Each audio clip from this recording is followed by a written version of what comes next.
यहाँ पर कहते हैं इसमें चलेगा। तो कूटस्थ है ना, कूटस्थ परमात्मा वृत्तियों में और संधियों में स्पष्ट रूप से भाषित होता है। ऐसे सारी वृत्तियों को सुषुप्ति में लीन हो जाती है, मूर्छा में लीन हो जाती है और समाधि में लीन हो जाते हैं। तो वहां पर कौन भाषित होता है? कूटस्थ परमात्मा भाषित होता है। तो आगे कहते हैं यहाँ पर भवतु एवं समाद्यादौ वृत्ति विलयः अनेन कथम कूटस्थो अवगम्यता इति आशंका।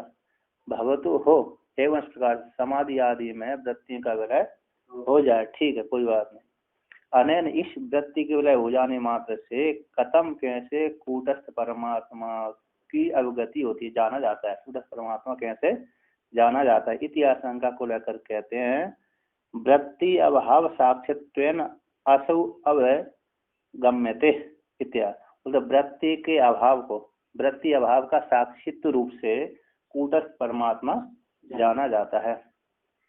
तो कहते हैं संदेयोखिल वृत्तीनाम अभावाश्चाव्यभासिता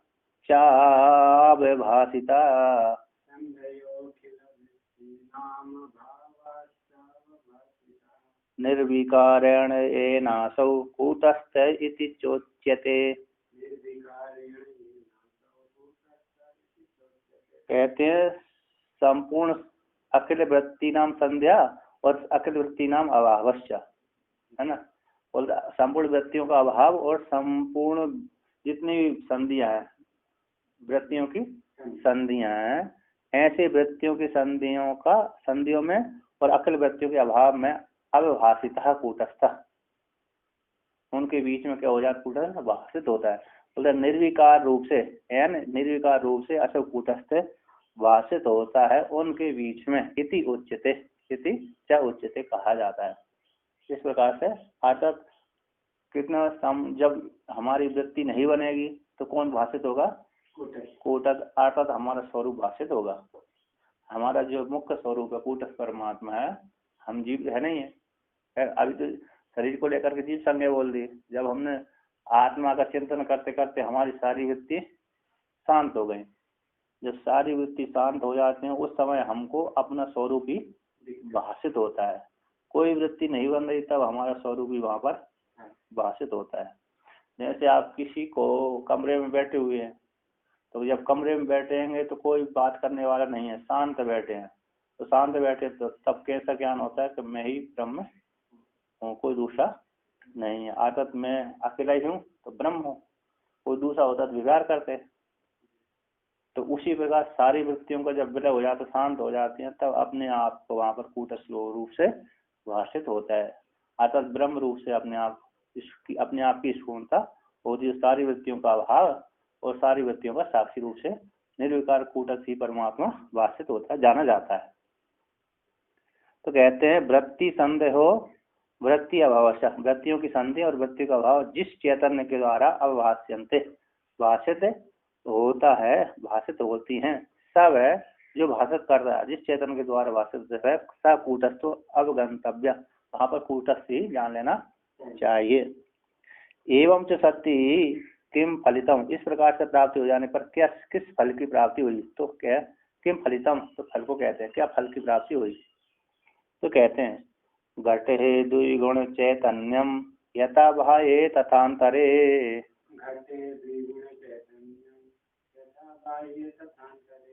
वृत्ति स्वपि ततस्तत्र वै सद्यम संदितोधिकम।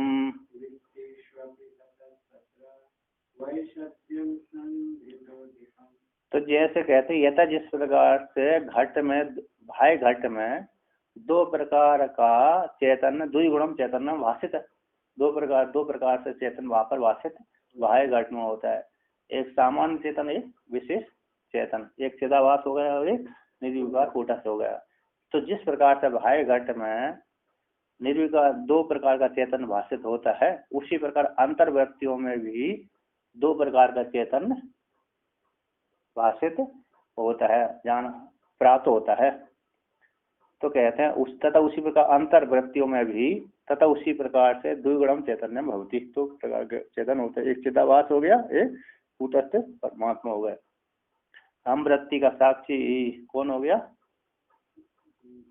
कूटस्थ हो गया। और चिदाभास के द्वारा जो ज्ञान हो रहा है वो उसका भी प्रकाशन हो रहा है। तो वहां पर चिदाभास चैतन्य है ना, एक विशेष चेतन हो गए, सामान्य चेतन। तो चिदाभास को भी प्रकाशित कर रहा है कूटस्थ, और वृत्तियों को भी प्रकाशित कर रहा है। तो विशेष ज्ञान चिदाभास के द्वारा हो गया और सामान्य ज्ञान कूटस्थ के द्वारा हो गया। तो पहले क्योंकि कूटस्थ न हो तो चिदाभास भी प्रकाशित नहीं कर सकता और वृत्ति तो कर ही नहीं सकती। वृत्ति किसी वस्तु को प्रकाशन नहीं, जब उसमें चिदाभास प्रतिफलित होगा वृत्ति में चेतन का आभास और चेतन शक्ति प्रदान करेगा तो वृत्ति अज्ञान को नाश करेगी, स्वतंत्र वृत्ति कुछ नहीं करेगी। तो टीकाकार यहाँ पर कहते हैं, तो कहते नहीं तथा तत्र वहां पर चैतन्यम द्विगुणम चैतन्य भवति, कहते हैं वैसद्य हम संदितो अधिकम। तो वहां पर है अंतर इंद्रिय में, है ना, भीतर में संधियों से अधिक विस्तार पूर्वक, वैसद्यों विस्तार पूर्वक चैतन्य वासित होता है। संधियों में तो कम होता है, लेकिन यहाँ पर है वृत्ति का अभाव हो जाता है, वहां पर चैतन्य स्पष्ट रूप से विस्तार पूर्वक भाषित होता है। तो कहते हैं भाई घटे यथा घट मात्र अभाषक चिदाभासो घटस्य ज्ञातता अभाषकम ब्रह्म चैतन्यम च इति चैतन्य द्वै गुण्यम तथा अंतरे अहंकार आदि वृत्तिषु अपि कूटस्थ चैतन्यम वृत्ति अभाषक चिदाभासश्च इति द्विगुण चैतन्यम अस्ति इति तत्र उपपत्तिमा। कहते हैं भाई घट में जैसे यथा जिस प्रकार घट मात्र का आभाषक कौन होता है? चिदाभास होता है। घट को स्फुरण का घट स्फुरित हो गया तो इस चिदाभास के द्वारा प्रकाशित होगा। और घट की जो ज्ञातता है, ज्ञान है, घट की ज्ञातता जो धर्म है, ज्ञान है, वह ज्ञातता का अभाषक, ज्ञान का अभाषक है, वह ज्ञान का अभाषक ब्रह्म चेतन है। इस प्रकार से वहां पर भाई घट में दो प्रकार, एक सामान्य चेतन हो गया ज्ञान स्वरूप, एक चिदाभास हो गया, एक कूटस्थ हो गया और एक चिदाभास हो गया। तो दो चैतन्य द्विगुणम जिस प्रकार से भाई घट में होता था उसी प्रकार से अंतर में भाई भीतर है वृत्ति में, अहंकार आदि वृत्तियों में भी एक कूटस्थ चैतन्य हो गया और एक वृत्ति का आभाषक। वृत्ति ये उठ रही है, लाल वृत्ति उठ रही है, हरी उठ रही है, पीली उठ रही है, घट वाली वृत्ति बन रही है और पट वाली वृत्ति बन रही है। इस प्रकार वृत्ति को आभाषक करने वाला जो चिदाभास है, तो एक चिदाभास होकर एक सामान्य कूटस्थ चेतन वृत्ति को प्रकाशन करने वाला। इस प्रकार से द्विगुणम चैतन्य अस्ति तत्र वहां पर, हाँ, भीतर आंतरिक वृत्ति में भी दो प्रकार के चेतन जाना जाता है। कहते हैं तथा उसी प्रकार से आंतरिक वृत्ति में भी दो प्रकार चेतन की प्राप्ति होती है। यह तो द्विगुणम चैतन्यम अस्ति, जिस प्रकार जिस हेतु से द्विगुणम चैतन्यम होता है तथा उसी प्रकार से संधितन संधियों से संधिभ्या तत्र वृत्तिषु वैसद्यम अधिकम दृश्यते से संधियों से तत्र वहां पर वृत्तियों में संधियों से है ना, संधियों से तत्र वृत्तियों में वैसद्यम अधिकम दृश्यते, कौन? कूटस्थ चैतन्य अधिक जाना जाता है। दो प्रकार चेतन अधिक जाना जाता है वृत्तियों में, तो दो प्रकार चेतन अधिक जाना जाता है।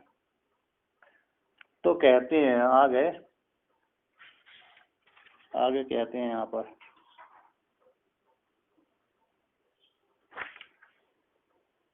ननु अत्रापि घटादिषु इव ज्ञातता अज्ञाता भासकत्वेन कूटस्थ किम न ईष्यता इति आशंका तत्र ज्ञाततादि अभावाद एव इत्या। पूर्व पक्षी यहाँ पर कहते हैं ननु अत्र, यहाँ पर भी घटादियों में भी घटादियों के समान आंतरिक वृत्ति में ज्ञातता और अज्ञातता का भाषकत्व रूप से, ज्ञातता और अज्ञातता का भाषकत्व रूप से कूटस्थ को क्यों न स्वीकार किया जाए इति आशंका को लेकर तत्र वहां पर आंतरिक वृत्ति में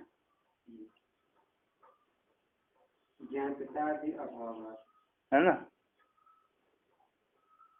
नहीं अत्र यहाँ पर भी घटादियों के समान ज्ञातता और अज्ञातता का भाषकत्व रूप से कूटस्थ किम न ईष्यते ईता संकल्प तत्र ज्ञातता आदि का अभाव होने से इत्याह।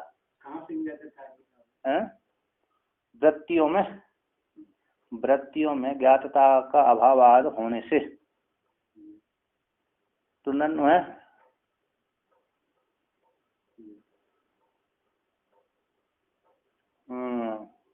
वृत्ति में है ना, वृत्ति में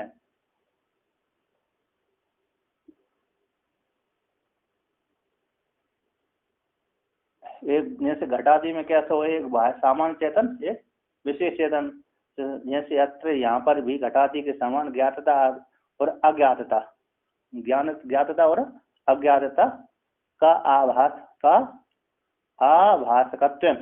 आभासकत्व रूप से कूटस्थ किम न ईष्यते वृत्तियों में इति आशंका लगाकर तत्र वहां पर ज्ञातता आदि का अभाव होने से कहते हैं ना, ज्ञातता आदि का अभाव होने से तो कहते हैं ज्ञातता ज्ञातते न स्तो घटवद वृत्ति सुकुचित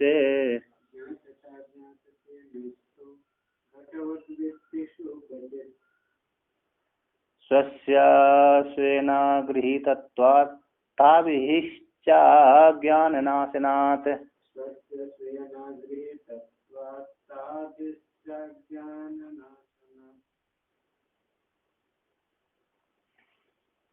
तो कहते हैं ज्ञातता अज्ञातता न तो घटवद वृत्तिषु कुचित, ज्ञातता और अज्ञातता, ज्ञान हो गया और अज्ञान हो गया है ना।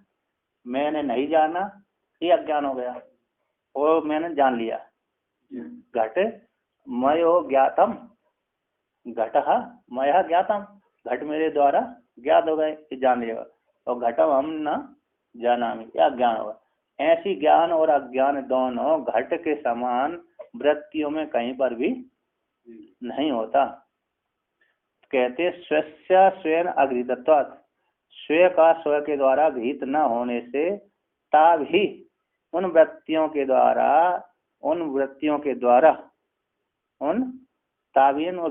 द्वारा अज्ञान का नाश होने से, और स्वयं का ऐसे कूट जैसे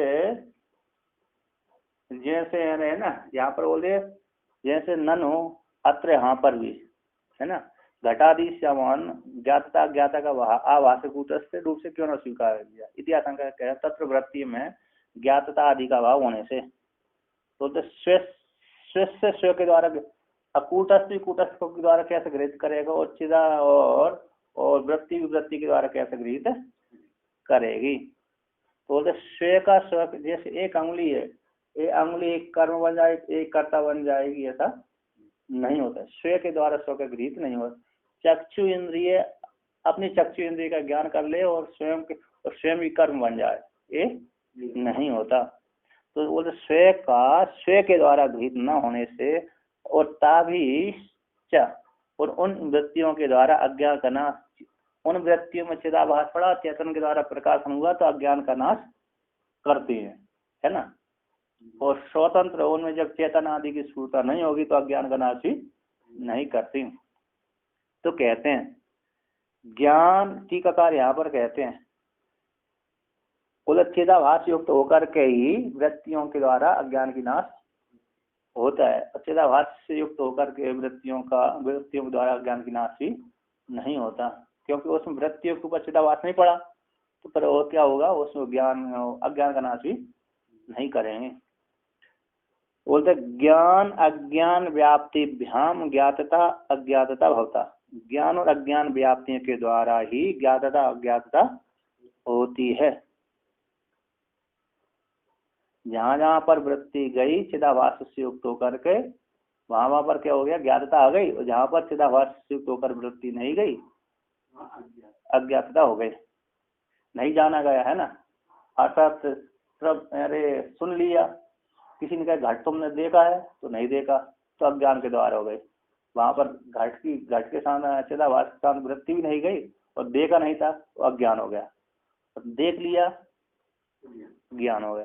बोलते ज्ञान और अज्ञान व्याप्ति के द्वारा ज्ञातता अज्ञातता होते हैं। वृत्ति नाम तू स्व प्रकाश ज्ञान व्याप्ति न, और वृत्तियों का तो स्व प्रकाश रूप से ज्ञान की व्याप्ति ही नहीं है। वृत्ति स्वयं को प्रकाशित करते हैं, जैसे सूर्य स्वयं पर प्रकाशक होता है, सूर्य स्वयं पर प्रकाशक होता है, उसी प्रकार से इंद्रियां वृत्तियां स्व पर प्रकाशक, स्वयं को प्रकाशन करने वाली नहीं हो, पर को प्रकाशन का परें चेतन के प्रकाश के द्वारा। तो वृत्तियों का स्व प्रकाश स्वरूप से ज्ञान की व्याप्ति नास्ति नहीं है। कहते हैं ताभी वृत्ति भी स्व उत्पत्ति मात्रेण स्व गोचर अज्ञान से निवर्तित्वात् अज्ञान से व्याप्ति अपि नास्ति। बोलते ताभी उन व्यक्तियों के द्वारा स्व उत्पत्ति मात्र से, अपनी उत्पत्ति मात्र से स्व को विषय करने वाला अज्ञान का निवर्तक हो जाता है। स्व को विषय करने वाला अज्ञान का निवर्तक हो जाने से अज्ञान की व्याप्ति भी नास्ति। जहां जहां पर है ज्ञान जाएगा वहां वहां पर अज्ञान की क्या हो जाएगा, नष्ट हो जाएगा। और जहां जहां पर वृत्ति नहीं गई वहां वहां पर तो अज्ञान बैठा हुआ है। जहां जहां पर वृत्ति हमारी नहीं गई वहां वहां पर तो कैसे हो गया, अज्ञान बैठा हुआ। किंतु जहां जहां पर वृत्ति जाएगी वहां वहां पर अज्ञान नहीं बैठ सकता।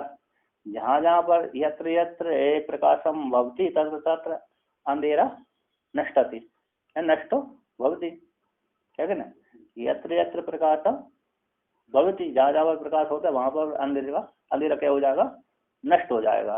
और जहां जहां पर वृत्ति जाएगी वहां पर अज्ञान नष्ट हो जाएगा। कहा जहां वृत्ति जाए और वहीं पर अज्ञान रहे ऐसा संभव नहीं है। वो बोलते वृत्तियों के द्वारा स्व उत्पत्ति मात्र चिदाभास से युक्त होकर के, चिदाभास से युक्त होकर के स्व को विषय करने वाला जो अज्ञान है, स्व को विषय करने वाला जो अज्ञान, उस अज्ञान का निवृत्त हो जाने से और अज्ञान की व्याप्ति भी नास्ति, अज्ञान की व्याप्ति नहीं होती है। जहाँ पर वृत्ति जाएगी वहां पर अज्ञान की निवृत्ति हो जाएगी। वृत्ति जाने पर भी अज्ञान नष्ट न हो ऐसा संभव नहीं है। तो कहते हैं यहाँ पर नीचे के टीकाकार, नीचे है ना सबसे लास्ट में, ज्ञान अज्ञान व्याप्तिभ्याम ज्ञातता अज्ञातता भवता, लास्ट की पंक्ति है ना, ज्ञान और अज्ञान की व्याप्तियों के द्वारा ज्ञातता और अज्ञातता होती हैं। वृत्ति नाम स्वप्रकाशत्वेन ज्ञान व्याप्ति नास्ति, वृत्तियों का स्वप्रकाश रूप से ज्ञान की व्याप्ति ही नहीं होती। तभी उन वृत्तियों के द्वारा स्व उत्पत्ति मात्र स्व गोचर अज्ञान से निर्वर्तित्वात्, और उन वृत्तियों के द्वारा स्व उत्पत्ति मात्र, जैसी वृत्ति उत्पत्ति मात्र से स्व को विषय करने वाला जो अज्ञान था, पहले नहीं जान रहा था, पहले वृत्ति जब नहीं बनी पहले तो अज्ञान था, है ना। जब उसमें चिदाभास प्रतिफलित हो गया, ब्रह्म के द्वारा प्रकाश हो गया, तो जो अज्ञान बैठा तो अज्ञान की निवृत्ति हो जाती है। तो स्व को विषय करने वाला अज्ञान था, है ना, उस अज्ञान का निवर्तित हो जाने से और अज्ञान की व्याप्ति भी नास्ति इति भाव। तो कहते हैं यहाँ पर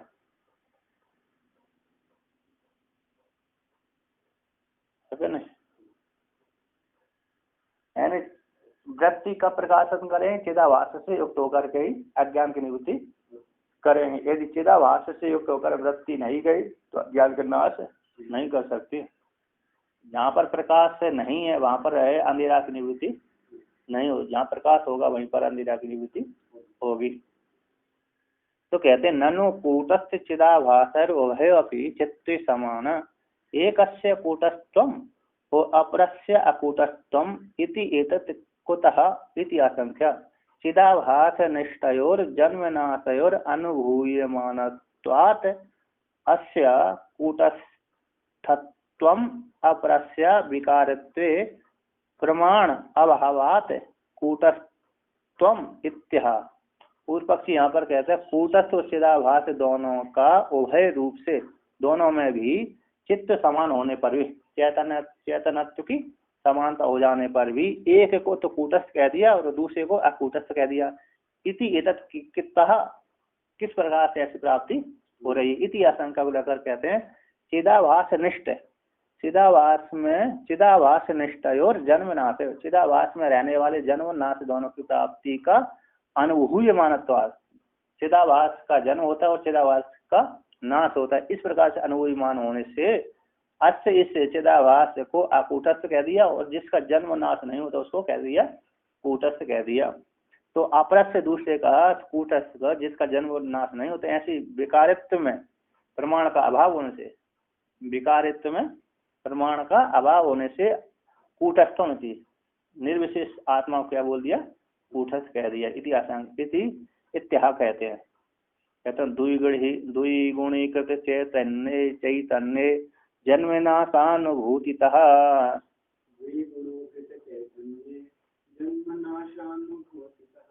आकूटस्थं तद अन्यत्तु कूटस्थेम विकारतः।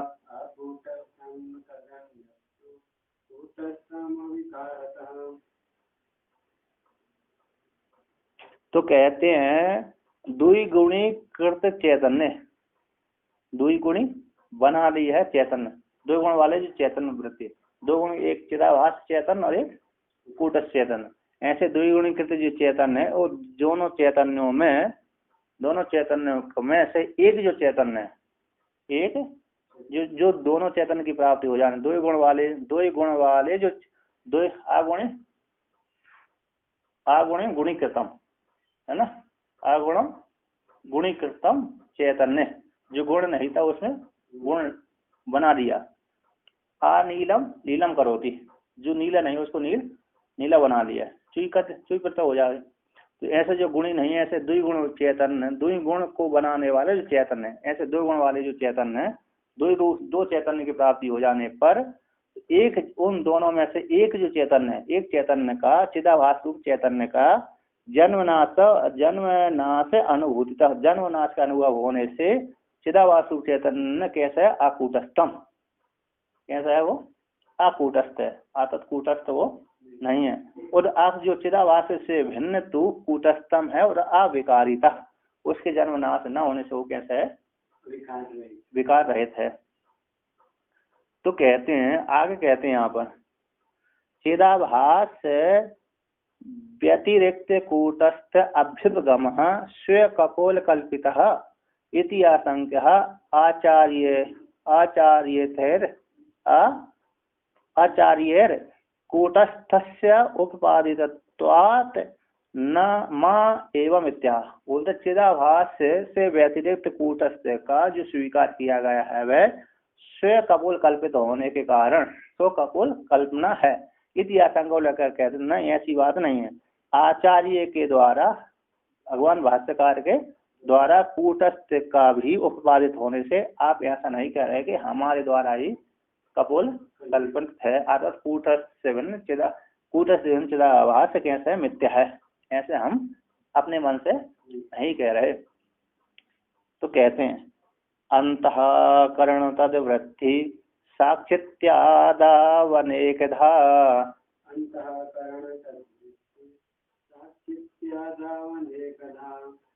कूटस्थ एव सर्वत्र पूर्वाचार्यर्विनिश्चितः।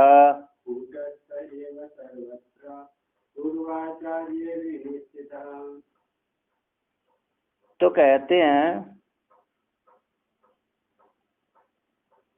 जैसे अंतःकरण और अंतःकरण की वृत्ति का जो साक्षी है इत्यादि में अनेक प्रकार से कूटस्थ एवं सर्वत्र पूर्व आचार्य निश्चिता, अंतःकरण और अंतःकरण की वृत्ति का जो साक्षी अनेक साक्षी इत्यादि में अनेक प्रकार से कूटस्थ ही स्वीकार, सर्वत्र कूटस्थ ही स्वीकार किया गया है। कहाँ, पूर्व आचार्य के द्वारा ऐसा निश्चित किया गया है। अर्थात आदि गुरु शंकराचार्य भगवान ने भी अंतःकरण का साक्षी में दोनों को किसको माना है, कूटस्थ परमात्मा को ही माना है।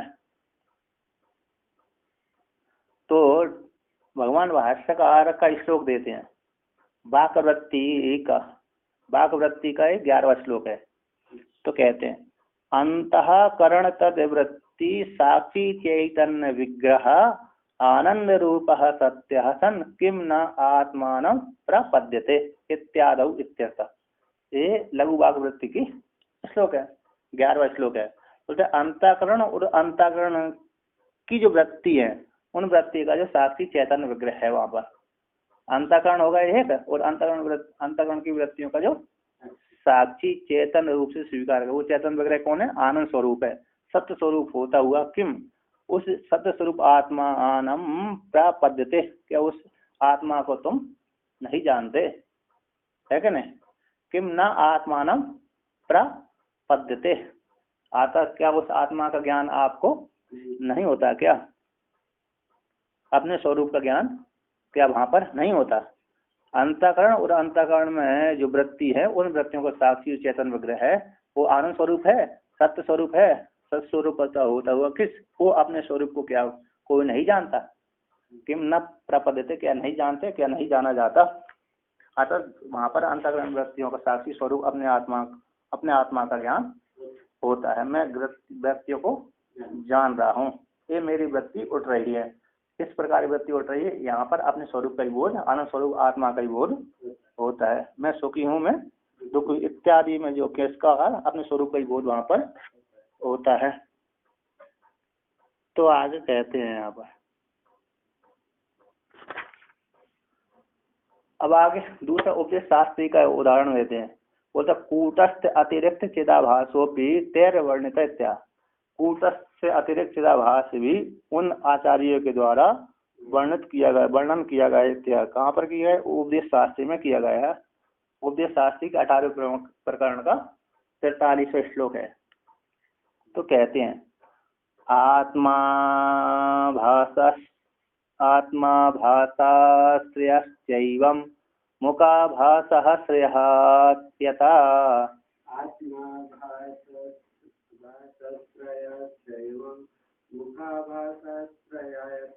गम्यन्ते शास्त्रयुक्तिभ्याम् इत्याभासश्च वर्णितः।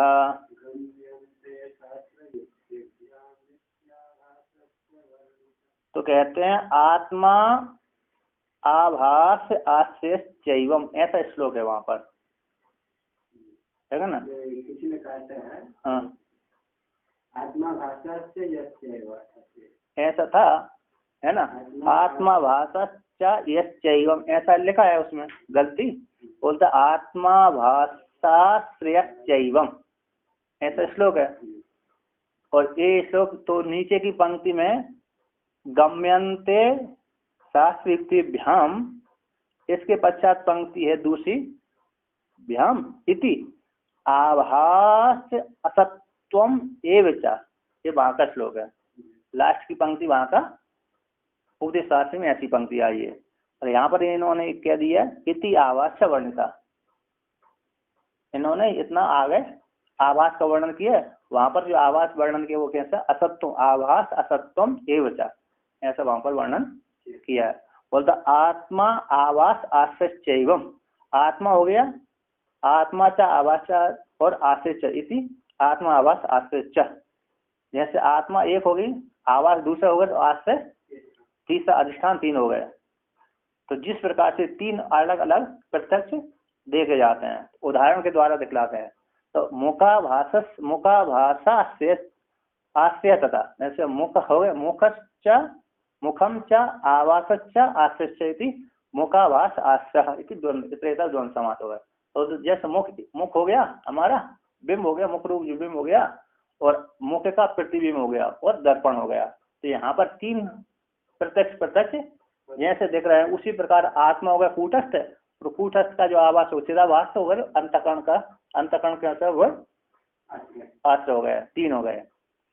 इति गम्यन्ते इति इस ऐसा जिस प्रकार से मुख आवास और दर्पण जिस प्रकार से जाने, उसी प्रकार से आत्मा कूटस्थ आत्मा चिदाभास और अंतःकरण, ये तीनों रूप से भी प्रत्यक्ष भी जाने जाते। कहाँ जाने जाते हैं? बोलते गम्यन्ते शास्त्र युक्तिभ्याम, जाने जाते हैं शास्त्र युक्तियों के द्वारा, वहां पर जाने जाते हैं। तो इति आभासस्य वर्णिता, वहां पर आवास का वर्णन किया गया, और वहां पर वर्णन कर दिया कि आवास असत्यम विचार, आवास कैसा वहां पर जो चेतन का आवास पड़ा है कैसा, जो असत्य है, मिथ्या है। अब टीकाकार यहाँ पर कहते हैं आत्मा च आवासश्च आश्रयश्च आत्मा आवास आश्रयश्च इति द्वंद्व, आत्मा च आवासश्च आश्रयश्च इति आत्मा आवास आश्रयश्च, है ना? इतरेतर द्वंद्व समास कर दे। तो जिस प्रकार से तो बोलता मुखाभास आश्रयश्च इति अत्रापि मुखम च आवासश्च आश्रयश्च इति मुखाभास आश्रय इति अत्र।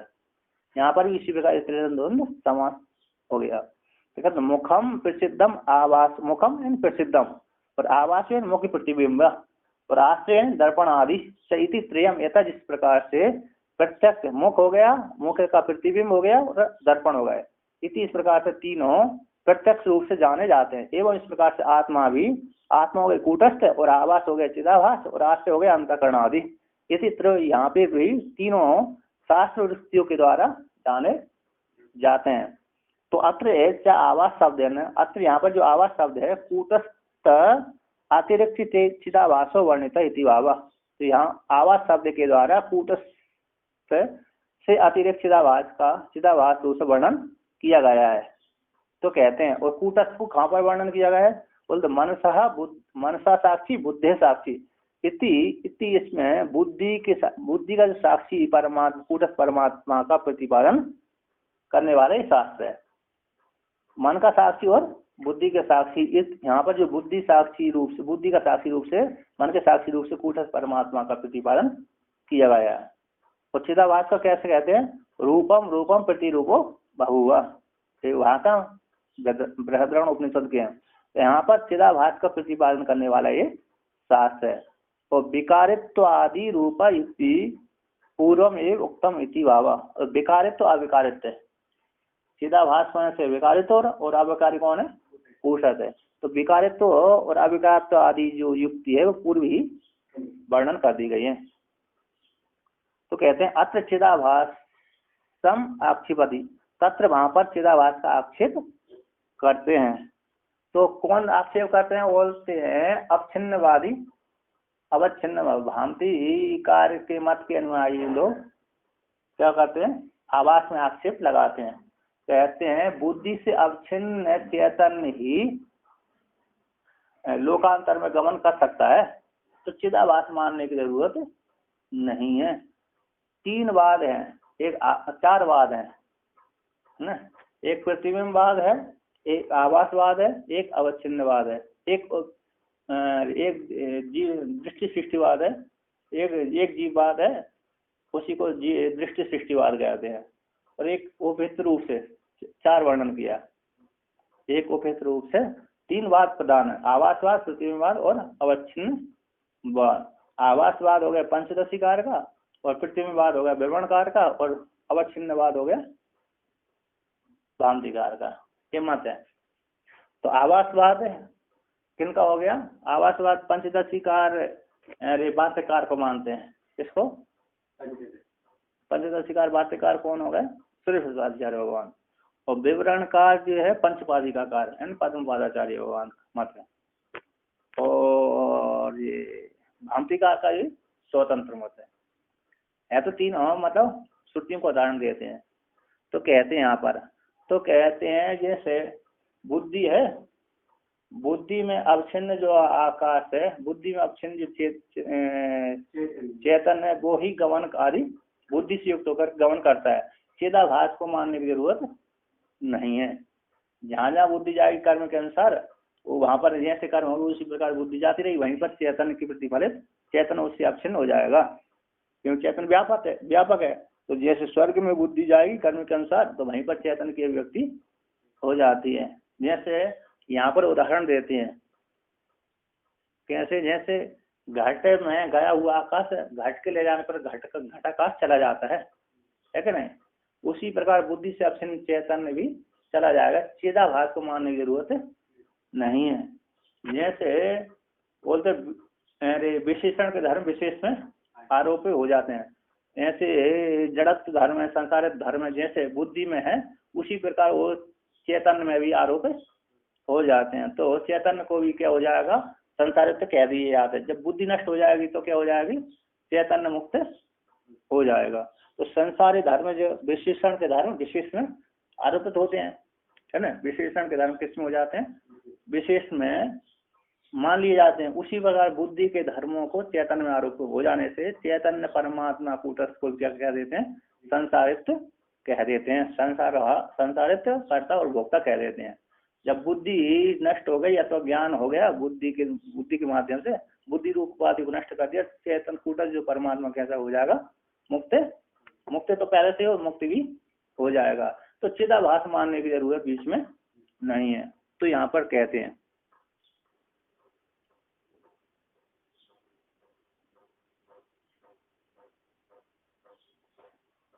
तो नीचे के टीकाकार का वो है, एवं आवासस्यापि सांप्रदायिकत्वे सिद्धे अत्र अवच्छिन्नवादी भगवत वाचस्पति मत अनुयायी संकते। आवास का भी सांप्रदायिकत्व सिद्ध हो जाने पर, है ना, सांप्रदायिक सिद्ध है होने पर अवच्छिन्नवादी जो भगवान वाचस्पति मत के अनुयायी है वो शंका करते हैं। तो कहते हैं बुद्धि अवच्छिन्न कूटस्थो लोकांतरे गमागमऊ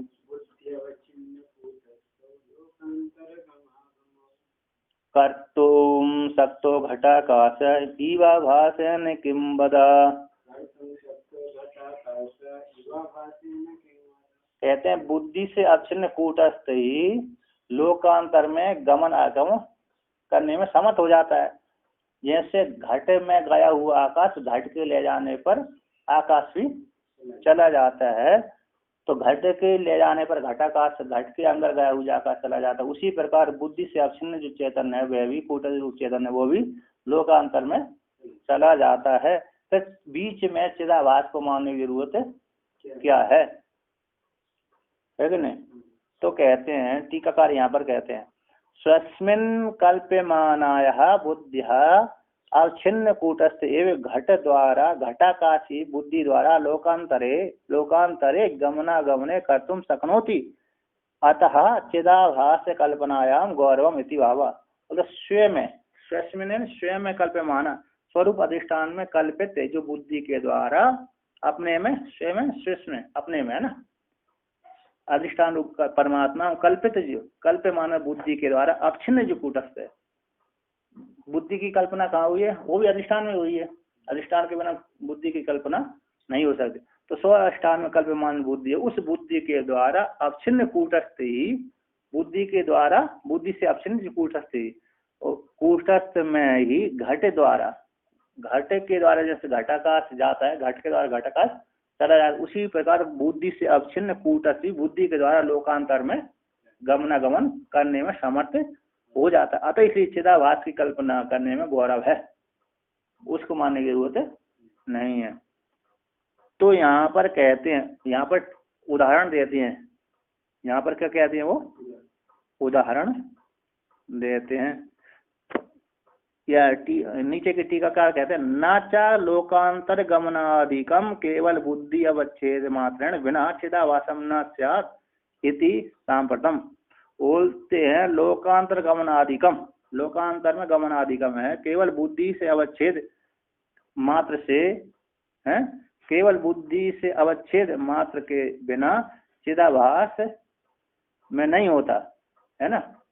चिदाभास में गमनागमन करने की जरूरत नहीं है, तो इसलिए चिदाभास मानने की जरूरत नहीं है।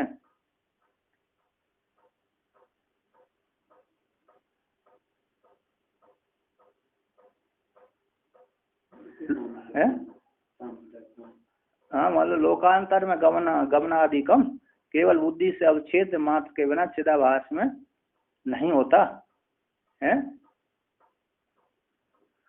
के कहते हैं लोकांतर गमनादिकम केवल बुद्धि अवच्छेद को छोड़ करके चिदाभास में नहीं होता, इसलिए चिदाभास को मानना ठीक है नहीं है।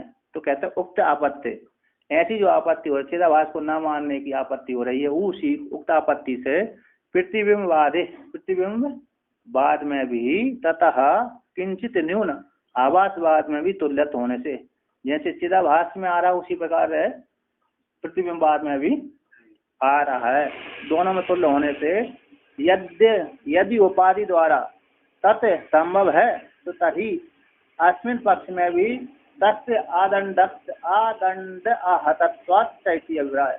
जैसे तथा उसी प्रकार तत्संभव दोनों में संभव हो जाने से तभी तस्मिन पक्ष में भी किस मत में? अरे प्रतिबिंब पक्ष में भी उस प्रतिबिंबाद का भी बिना दंड के ही आहत हो जाने, बिना दंड की क्या हो जाएगा? प्राप्ति हो रही है, बिना मारे ही मरने की नौबत आ रही है। जैसे जैसे चिदाभास को आप नहीं मान रहा तो प्रतिबिंबाद को भी ना मानने की जरूरत हो रही है। जैसे चिदाभास को आप निषेध कर रहे हैं उसी तरह प्रतिबिंबाद का भी निषेध हो रहा है। तो वहां पर कहते हैं, छोटी उदाहरण देते हैं, जैसे घट, आगे वर्णन करते हैं, घट संवृत्तम आकाशम नियमाने घटे यथा घटो नियता न आकाशस्य तद्वत् जीवो नवो नवोपमा इति आकर्वणिका। ऐसे अथर्ववेद की कैसी है? उपनिषद है, भाषा है, हम मंत्र है क्या नहीं? इसको वाली बंद कर।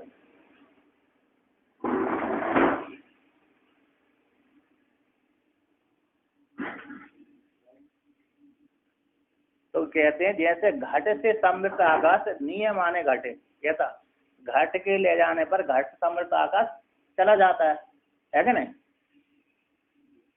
घट से समृद्ध आकाश को घट के नियम आने, घट के ले जाने पर घट में से अवश्य जो आकाश वो भी चला जाता है। ऐसा जिस प्रकार से तथा उसी प्रकार से घटो नियते, घट ले जाया जाता है, न आकाश निर्विशेष आकाश नहीं जाता। व्यापक आकाश नहीं जाएगा, व्यापक आकाश तो नहीं जाएगा, किंतु जो परिच्छिन्न आकाश घट के भीतर गया वो घट के ले जाने पर उपाधि वाला तो चला गया, और किंतु विशेष से जो निर्विशेष है वो तो नहीं जाएगा।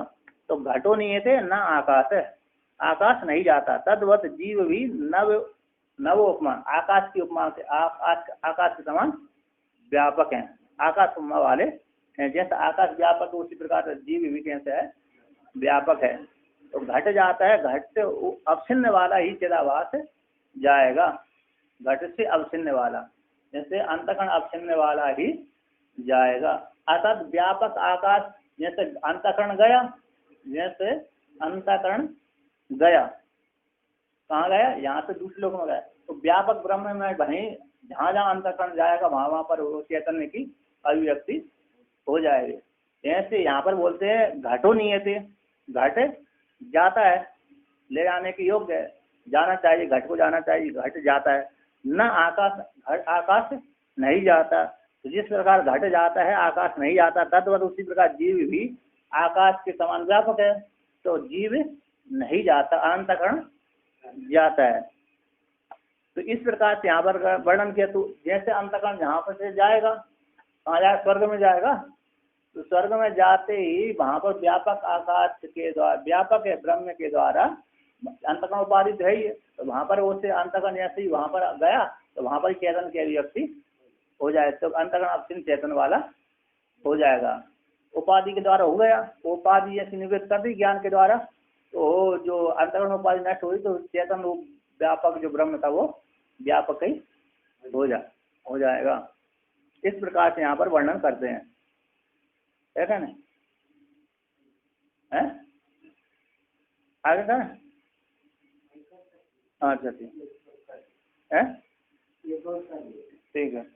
बोलते हैं असंगस्य कूटस्थस्य बुद्धि अवच्छेद मात्रेण जीवत्व न घटते, अन्यथा अति प्रसंगात इति परिहरति। बोलते असंग कूटस्थ का बुद्धि के अवच्छेद मात्र से जीवत्व न घटती, जीवत्व संज्ञा नहीं होती, अन्यथा अति प्रसंग की प्राप्ति होगी। तो कहते हैं, लगा दी कुंडी लगा दी।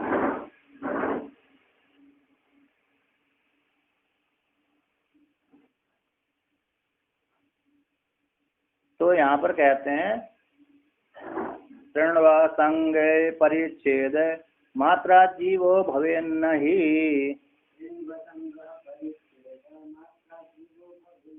अन्यतः घट कुड्याद्यैर अविच्छिन्नस्य जीवितः।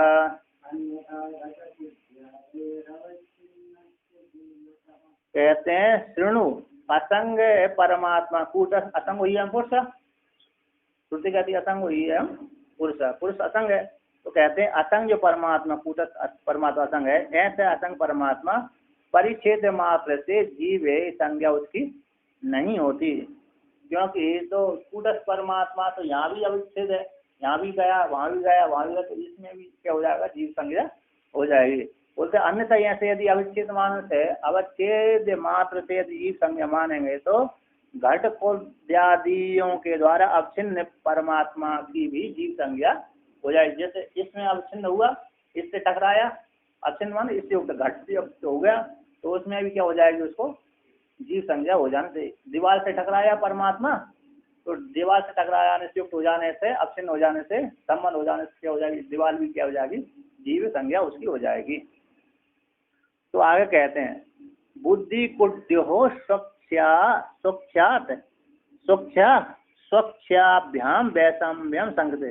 बोले बुद्धि और कुड्डी दोनों का स्वच्छ और अस्वच्छ, एक स्वच्छ और एक अस्वच्छों के द्वारा वैषम्य होकर के, वैषम्य को लेकर के दंगा करते हैं।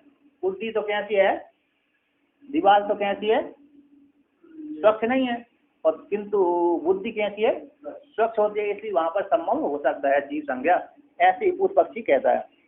तो कहता है न कुड्या सदृशी बुद्धि स्वच्छत्वादिति चेतता अस्तु नाम परिच्छेदे किम स्वच्छेन भवेत्तवा।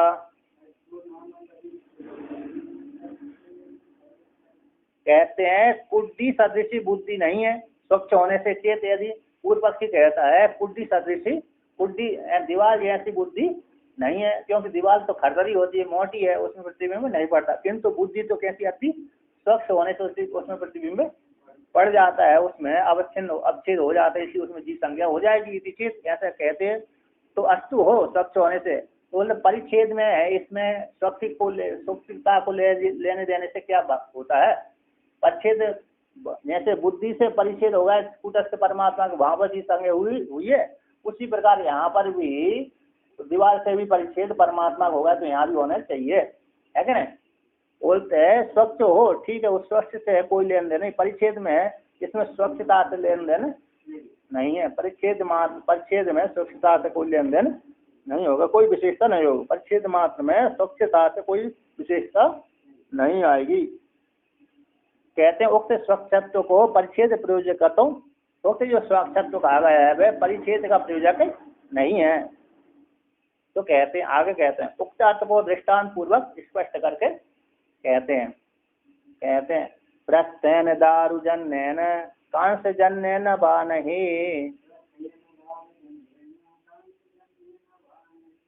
विक्रेतुस्त तंडुलादीनां परिमाणं विशिष्यते। कहते हैं प्रस्थ है मापने का पदार्थ, मापने का एक साधन, तो प्रस्थ के द्वारा, एक प्रस्थ है तो प्रस्थ के, एक दारू का प्रस्थ है, एक कांस के प्रस्थ से विक्रेता है, बेचने वाले कर्ता का तंडुल आदि के परिणाम में कोई विशेषता, एक दारू का प्रस्थ है, एक कांस का प्रस्थ है, दारू यानी लकड़ी का है, एक कांस यानी पीतल आदि कांसे आदि का प्रस्थ बना हुआ है। तो ऐसे बेचने वाले जो करता है, विक्रेता है, उस विक्रेता को तंडुल आदि में परिणाम का विशेषता नहीं होते। जैसे लकड़ी के प्रस्थ में जितना अनाज आएगा उतना ही अनाज किसमें आएगा, कांसे के प्रस्थ में आएगा। एक शेर है ना, प्रस्थ में एक शेर जितना भी होगा, तो उसमें कोई तंडुल में कोई विशेषता नहीं रहती, माप में कोई विशेषता, तंडुल आदि जो माप में है उसमें कोई विशेषता नहीं रहती। तो कहते हैं दारू कांस जन्य प्रस्थ, दारू और कांस से उत्पन्न होने वाले प्रस्थों की स्थिति हो जाने पर स्वच्छत्व और अस्वच्छत्व में तांड, स्वच्छ एक जैसे दारू का प्रस्थ कैसा है, स्वच्छ नहीं है, और कांस का प्रस्थ कैसा है, मतलब दारू अरे कांसे का प्रस्थ कैसा है, स्वच्छ है।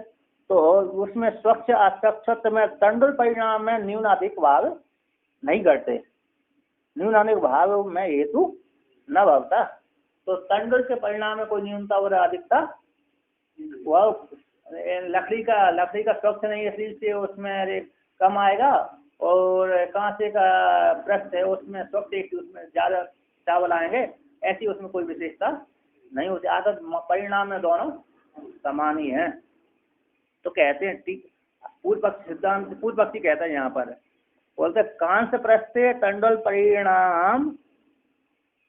परिणाम आधिक्य अभावे भी प्रतिबिंब लक्षणम आधिक्यम अस्ति आशंका तरी बुद्धौ अपि चिदाभास भवति एव अंगीकृता स्यादित्यः परिणाम अवशिष्ट। बोलते कांस प्रश्न में, कांस के प्रश्न में तंडुल परिणाम में आधिक्य के भाव न होने पर भी, कांस के प्रश्न में तंडुल के परिणाम में आधिक्य का भाव न होने पर भी, अधिक चावल की प्राप्ति न होने पर भी प्रतिबिंब लक्षण आधिक्य की, प्रतिबिंब जो लक्षण है वो आधिक्य की प्राप्ति होती है। आता तो उसमें चावलों का प्रतिबिंब पड़ जाता है, कांसे में छाया पड़ जाती है, तो बोलते हैं प्रतिबिंब लक्षण आधिक्य की आधिक्यम अस्ति होती है। इति आशंका को लेकर कहते हैं तरी, तब तो सिद्धांति कह रहा है जब तो बुद्धि में भी चिदाभास आपके द्वारा अंगीकार कर लेना चाहिए, आपके द्वारा अंगीकृत हो ही गया।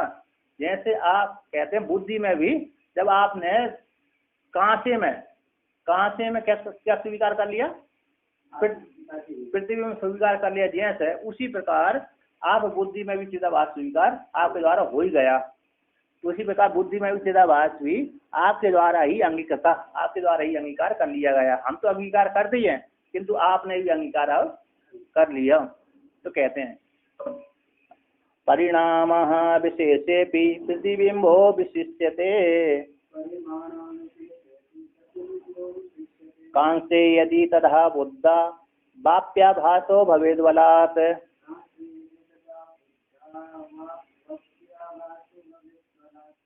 कहते हैं परिणाम में तंडुल कांस के प्रश्न में परिणाम में कोई विशेष कांस के प्रश्न में तंडुलों के परिणाम में कोई विशेषता न होने पर भी कांस के प्रश्न में चावलों का प्रतिबिंब वहाँ पर विशेषित हो जाता है। आधा चावलों का प्रतिबिंब पड़ जाता है कांस में, कांसे के प्रश्न में चावलों का प्रतिबिंब पड़ जाता है। जिस प्रकार से यदि तो तदा, तब जब कांस कहते हैं, पूर्व पक्षी कहता है, पूर्व पक्षी अवच्छिन्नवादी कहता है, अवच्छिन्नवादी कहता है कि कांसे के प्रश्न में परिणाम में तो कोई विशेषता नहीं है, परिणाम में तो चावलों के परिणाम में तो कोई विशेषता, परिमाण में कोई विशेषता नहीं, फिर भी न होने पर भी कांसे के प्रश्न में चावलों का प्रतिबिंब पड़ जाता है, ये विशेषता वहां पर होती है। तो जिस पर पूर्व पक्षी ने जब पूर्व पक्षी रूप जो अवच्छेदवादी ने ऐसा कहा, तो सिद्धांति कहते हैं, आभासवादी रूप सिद्धांति कहते हैं पंचदशीकार कि जब आपने वहां पर चावलों का प्रतिबिंब स्वीकार कर लिया प्रश्न में, तथा उसी प्रकार से जिस काल में आपने चावलों में प्रतिबिंब स्वीकार किया, उसी प्रकार से बुद्धि में भी आभास आपको बलपूर्वक प्राप्त हो गया। तो बुद्धि में भी आभास हो भवेद बलात्, बलपूर्वक है, बुद्धि में भी आभास की प्राप्ति हो गई। इस प्रकार से यहाँ पर वर्णन किया है ना। ओम पूर्णमदः